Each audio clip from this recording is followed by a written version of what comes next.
Yins, guys. Thank you for listening to the Bridge to Buctober podcast, where we talk all about them Pittsburgh Pirates net.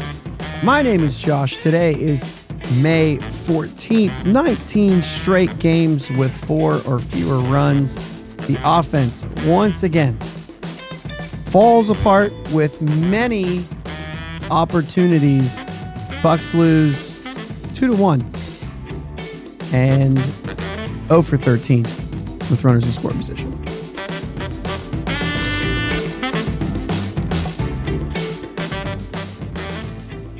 I'm bummed out. Yeah.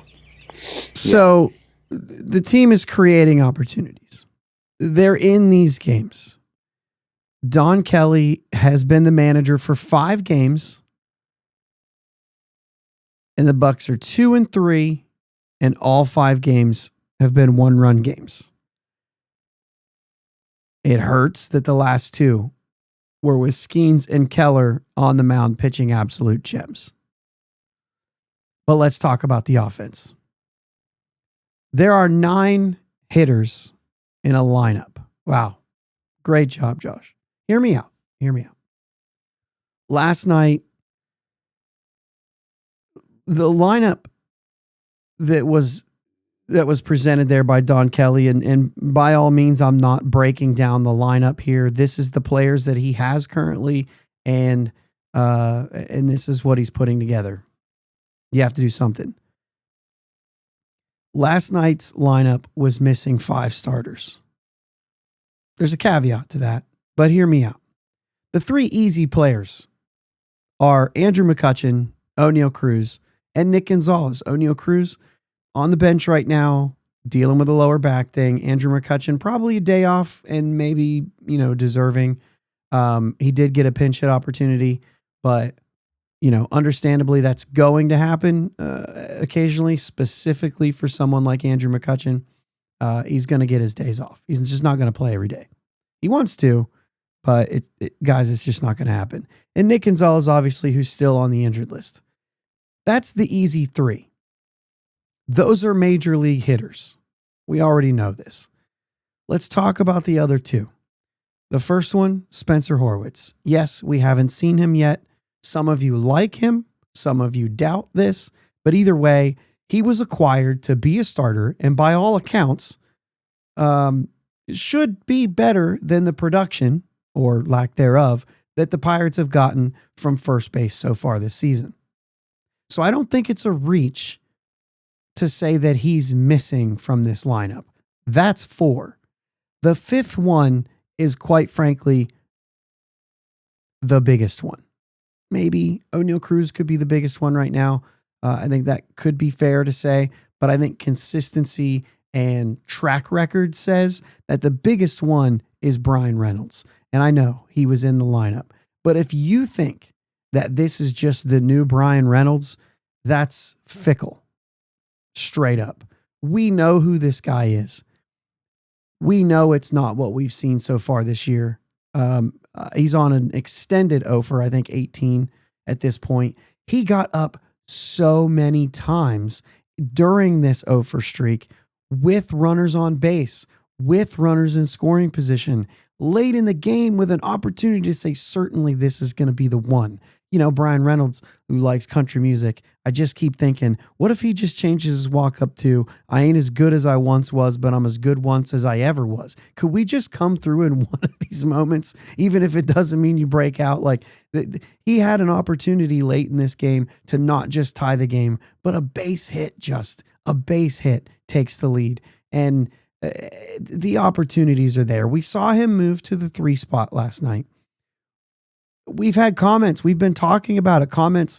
Miles is the last one that's been pushing this in the chat and on the videos and everything about him possibly moving down to like the 5 or the 6 spot. And I think that's a fair assessment. And at first I was like, I don't know, because I don't know who you put in the 2 spot. I don't know because I don't know who you replace. I wonder if it's time for a series off entirely. Listen, it's not getting better. And I know that it's like, but as soon as he turns it on, he's better than everyone else in that lineup. That's fair. But at some point, like, anything is at least going to be the same as what he's doing right now. Give him a series off. If O'Neal Cruz is able to play against the Phillies, maybe it's time. I'm curious if they just give Reynolds the series off, clear your head. We're approaching the mental aspect of hitting. Maybe not even approaching. Maybe we're full struggle here. He's in his head. He's frustrated. It's no longer just like approaching, but we're full struggle. We're full mental. We saw him slam the bat down in a ground out. And you know what? I don't hate that. But at the same time, you can tell like it's eating at him, but we're full blown struggle. We're full blown, like he's not getting anything done. He's guessing. He got rung up looking. I mean, it was a check swing. Really, what that was is like he made the decision to swing. It was just way too late, so there's no point in swinging. He was looking off speed and he was guessing, and that's what he came up with. He's overmatched right now. He's completely in his head. It might be time to sit him for a couple days. I don't even care if he takes batting practice. Like, clear your head. It's time that you have, if anything is going to happen with this season, you're going to have to come through here. And you're better than what you've been doing. As if he's going to listen to this. Reynolds is better than what we've seen from Brian Reynolds. We know that. He's a good baseball player and a very good hitter. This won't last forever, but we need it sooner than later. So if Hayes, Bart, and IKF are holding their end of the deal, and they are, they've all been good, specifically lately. Add those 5 hitters to that. You've got 8. You're missing a left fielder at that point. Canario's starting to come around. I even tweeted at one point, making a joke about the squint comment. And I said, if I squint, Canario, Triolo, and Bay are not in the starting lineup. And what I'm saying there is it's going back to Ben Sherrington's comment saying, if you squint, you can see a stronger team. And I've said this before. I agree with that comment, even though that was maybe one of the only comments that I agreed with there. But I agreed with that comment because if you squint and you see exactly what I'm saying here, you could have 5 guys in that lineup. I don't think he meant, well, he didn't mean, because he was very clear about it. He doesn't mean that the lineup that you saw tonight will play better straight up. No. What he's saying is those kind of guys won't be on the roster. I think he would intend that Triolo and maybe even Canario are on the roster. And Canario could be proving me wrong even then. But it was a situation where they had a guy on third and it was 3 straight strikeouts. And so that was why my comment was there. But Canario, maybe getting some playing time is starting to come through. He is going to strike out. But that was only the first out. You need somebody to come through in that scenario. I don't mind Canario trying to hit the 2 or the 3-run homer in that moment, but the next guy has to be able to step up. And after Hayes steals second, you've got second and third at this point. Triolo or Bay, they've got to put the ball in play at that point. But either way, when I squint, Bay's not on the 26-man roster. If I'm squinting to see a stronger team, I thought that was a good way to put it. And if you don't have to squint, you don't have to use Ben Sherrington's line. You can say whatever you want. But like when you get Gonzalez back and Horwitz back, and we're going to say Cruz at this point back, and you start to see Brian Reynolds begin to hit. I mean, those are 4, I don't know about impact bats, but at least in this lineup, they're going to be impact. That's possibly enough to be competitive day in and day out. I just said that they're 5 1-run games. Those guys are good enough to possibly plate a run or 2 here or there. Maybe you're 3-2 instead of 2-3. Maybe you're 4-1 instead of 2-3. I don't know what it looks like. I mean, the pitching has been fantastic. With protections that guys can have bad games and other guys can have good games to carry it for that day. But at that point, it's at least a major league lineup, average. There's still not enough power for them to be a contender, for them to be better than middle of the pack on the offense. There's not enough power there. Let's not get it twisted. I'm not saying they're going to be a good team and they're going to go out there and they're going to end up a 500 team at the end of the year because they've played so well. Like, that's not what I'm trying to say here. But will they play from the time Don Kelly took over, scratch the first 38 games? Will they play 500 baseball the rest of the way through, which is about all that Ben Cherington's built here, is a 500 ball club. So front office can be blamed for 500, but the players and the coaches, the guys that are actually doing the baseball stuff, all you can say is play to your potential. Make it watchable. And for these 5 games, it's been watchable. I mean, frustrating still on the offensive side, but they've been fighting. They've been in games. The defense is better. They've been playing a little bit. I'm waiting for that moment where they turn. And it reminds me of For Love of the Game with Kevin Costner and John C. Reilly, right? And it's the 8th inning, and John C. Reilly comes out, and Billy Chappell, the character that Kevin Costner is playing, says, "Has there been a base runner yet?" And he says, "No." And he makes the comment, "I don't think I got anything here." And it's funny because John C. Reilly playing an actual like serious part here, but he said, "Hey, just throw what you got. The guys are behind you." And he's made, I mean, it's funny, but it's also like, it's this kind of cool phrase where he says, "We don't stink right now for this moment right here, just today. We don't stink." And I can't help but start to say, like, when will the Pirates turn that corner where they're able to say, when Skeens is on the mound, which is what we saw a little bit last year, like, we don't stink. So far, they're not able to say that. So far, we're still losing games that he's pitching, and we shouldn't be because he's been great. So, you know what I mean? That's a good moment in that movie. If you haven't seen For Love of the Game, that's a good baseball movie. That's pretty good. I like that moment. I think the on the field stuff better than maybe the rest of it, but it's good stuff. That's a good line.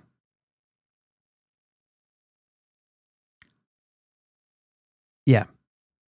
Mitch Keller. We break into that. I see it. I see that this team can be watchable. Mitch Keller was fantastic last night against the Mets. The Mets are a very good team. Let's not forget that this is one of the top teams in the league right now. And Pete Alonso has been an absolute tear. Francisco Lindor, one of my favorite players in baseball as far as shortstop goes.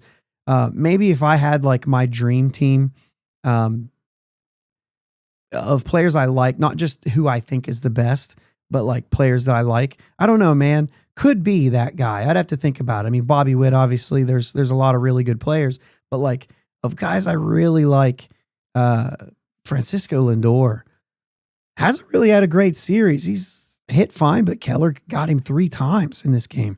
Even in the last time, after his 3rd strikeout, Frankie Lindor with an emphatic wow.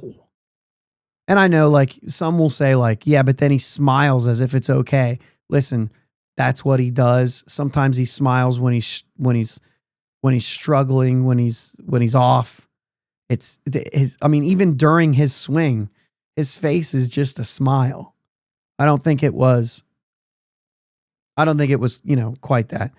Keller goes 7 innings, 5 hits, 2 runs, 1 walk, 8 strikeouts, 96 pitches. Just gave up that home run to Beatty in the 7th that ended up being the difference in this game. And just an absolute, 2 runs, absolute fantastic game for Mitch Keller. It is unfortunate that he walks away with a loss in this game. Absolutely unfortunate. He was really good. What can you say? 2 quality starts the last 2 days, and they lose. Again, on the offense, we talked about it. They're going to just keep coming up short in these games when the lineup looks like this. Until you can get those players back, and even then, it's hope, right? This is all they've built here.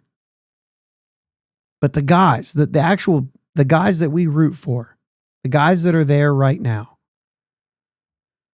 they're going to keep coming up short until it's a full lineup again. I'm hanging my hat on the fact that these games are easier to watch than they were a week ago. It's just not there yet. The consistency is not going to be there. They're not going to be able to win games on a consistent basis with a lineup with that many holes in it. It's just not possible, especially against one of the better teams right now, and Kodai Senga, who's been incredible this year. And they got to him a little bit. They just can't come through when it matters. They're just not able to do it. All right, last thing we're going to talk about today. Bubba Chandler pitched last night for Indianapolis. 5 innings, 4 runs. 5 innings, 4 hits, 0 runs, 3 walks, 8 strikeouts, 86 pitches, which is significant. His last outing, he went 78 pitches. He's moved up into the 80s now. Obviously, you don't like the 3 walks, but another fantastic outing. His last outing might have been his struggle outing, 3 runs, but it was in 2 2/3, so it was significant. 4 walks, so 7 walks in his last 2 games. I get that, but he holds a 1.91 ERA in AAA so far. Number 2 overall prospect. What are we talking about? The reason I feel it's important to bring this up, he has to be getting close. He would be due to pitch again on Sunday because they have Mondays off in AAA. He's typically had 6 days rest, or I guess you could say 5 days rest because you pitch every 5th day. Well, in this case, it's been every 6th day. Excuse me. But back in April, he pitched on a Tuesday. The last time he pitched on a Tuesday, on April 8th, he went again on the 13th on Sunday. So this wouldn't be the first time he's gone on the 5th day. So with 4 days rest. So it's not like it's only, you remember Skeens was for a long time, 5 days in between no matter what. That's not what this is necessarily, right?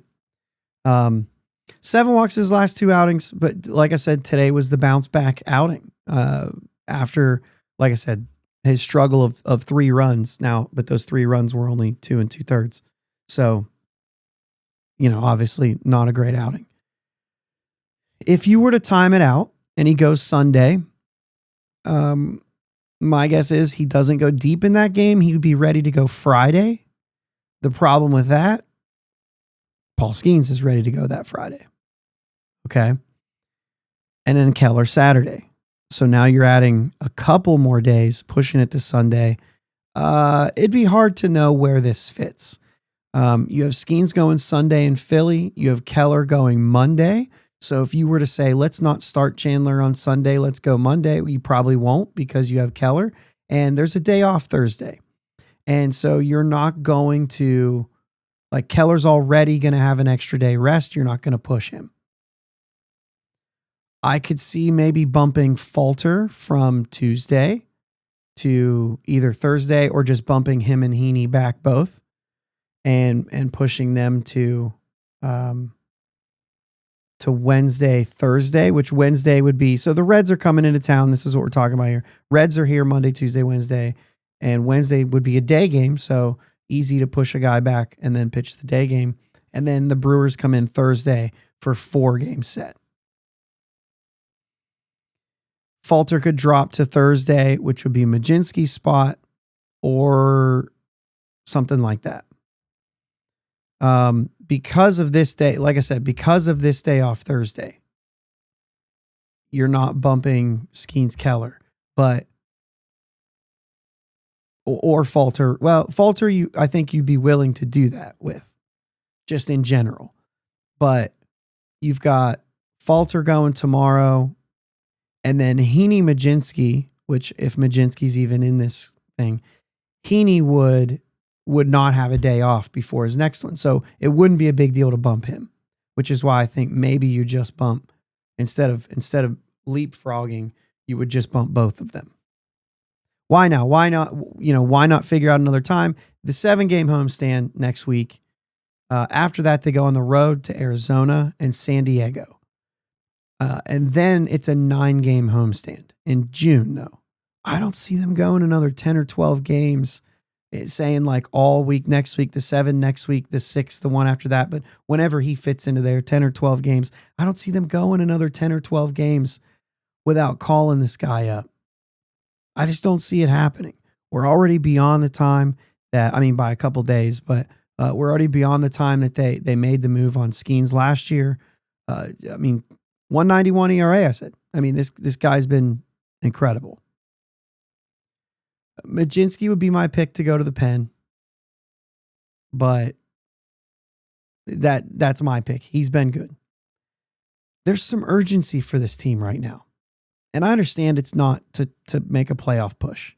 I don't know why I have to continue to conditionalize this other than the fact that if you popped in right now, I would expect this part to be a part of it. I should just stop conditionalizing. You guys get it by now. They're trying to dig out of a hole.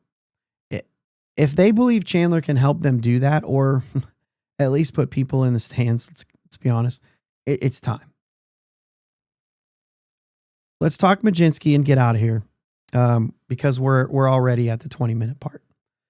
Majinski would be my pick to head to the pen. I think it should be in a long man role, even though I think he can help in the back end.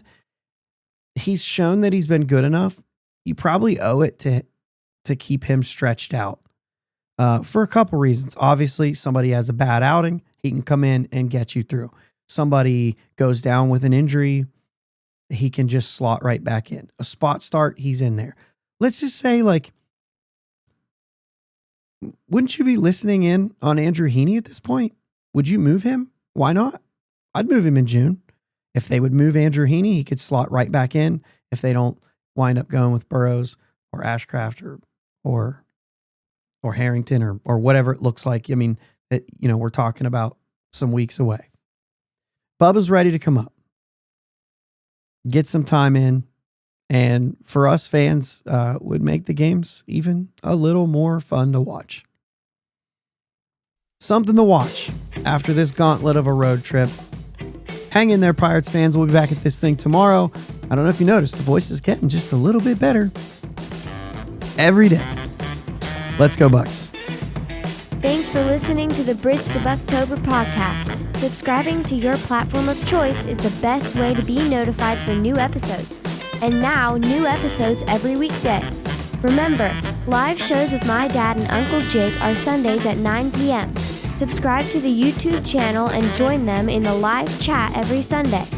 Follow them on Twitter, Facebook, and Instagram at Bridge2 Buctober. Clear the deck, cannonball coming, and let's go Bucs.